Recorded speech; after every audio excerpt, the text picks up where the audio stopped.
दुनिया भर की अर्थव्यवस्थाओं के लिए मौजूदा दौर बेहद उथल पुथल भरा है। मंदी, महंगाई, छटनी, जंग और ऊंची ब्याज दरों की चुनौती से निपटना दुनिया के बड़े बड़े देशों के लिए भारी पड़ रहा है।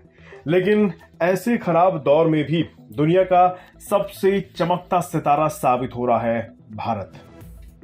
अब एक बड़ी रिपोर्ट आई है जिसमें कहा गया है कि भारत आगे चलकर दुनिया की सबसे बड़ी इकॉनमी बन जाएगा।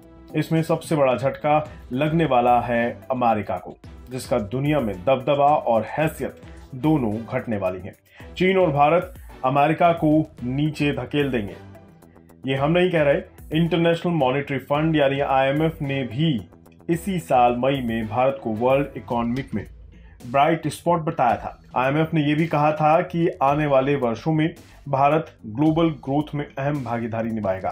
खैर, अब एक और दिग्गज इन्वेस्टमेंट बैंक ने इस बात की तस्दीक कर दी है। गोल्डमैन सैक्स का नाम तो आपने सुना होगा।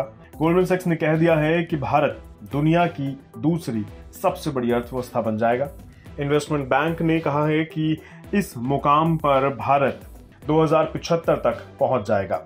दूसरे नंबर की इकॉनमी बनने में भारत न सिर्फ जापान और जर्मनी को पछाड़ देगा, बल्कि भारत मौजूदा वक्त में दुनिया की सबसे बड़ी इकॉनमी अमेरिका को भी पीछे छोड़ देगा। सिर्फ चीन भारत से ऊपर रहेगा।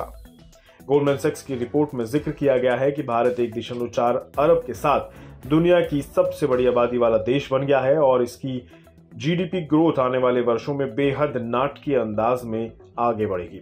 फिलहाल भारत दुनिया की 5वीं सबसे बड़ी अर्थव्यवस्था है। अभी अमेरिका, चीन, जापान और जर्मनी के बाद भारत का नंबर आता है। रिपोर्ट में कहा गया है कि 2075 में भारत की इकॉनमी 52.5 लाख करोड़ डॉलर की होगी। पहले नंबर पर 57 लाख करोड़ डॉलर के साथ चीन होगा। अमेरिका की इकॉनमी तीसरे नंबर पर होगी और ये 51.5 लाख करोड़ डॉलर की अर्थव्यवस्था होगी। इस रिपोर्ट में एक बड़ी बात का जिक्र भी किया गया है और वो ये कि अभी तक जिस बड़ी आबादी को देश का बोझ माना जा रहा था, वो ही अब भारत की ग्रोथ में सबसे बड़ा योगदान देने वाली है।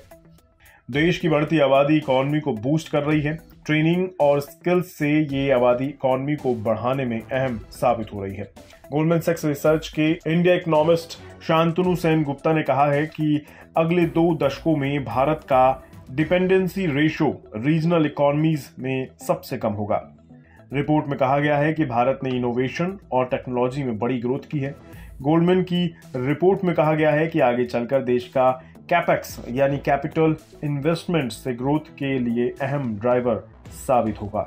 इसमें यह भी कहा गया है कि भारत का सेविंग रेट भी बढ़ने की उम्मीद है। घटता डिपेंडेंसी रेशो, बढ़ती इनकम और फाइनेंशियल सेक्टर का डेवलपमेंट इसके पीछे बड़ी वजह साबित हो रहा है। हालांकि इस रिपोर्ट में कहा गया है कि अगर देश का लेबर फोर्स पार्टिसिपेशन रेट नहीं बढ़ा तो ये एक डाउनसाइड रिस्क होगा।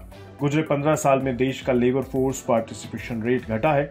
दुनिया की तमाम एजेंसियां भारत को पहले ही सबसे तेजी से ग्रोथ करने वाली अर्थव्यवस्था बता रही हैं। मुश्किल दौर में भी महंगाई को कंट्रोल रखने और ग्रोथ रफ्तार बनाए रखने में भारत ने अपना दमखम पूरी दुनिया में साबित किया है। कुल मिलाकर मौजूदा वक्त में ये मोदी सरकार के लिए बड़ा पॉजिटिव पॉइंट माना जा सकता है। बिज़ तक प्रीमियम, यहाँ आपको मिलेंगे ढेरों फायदे।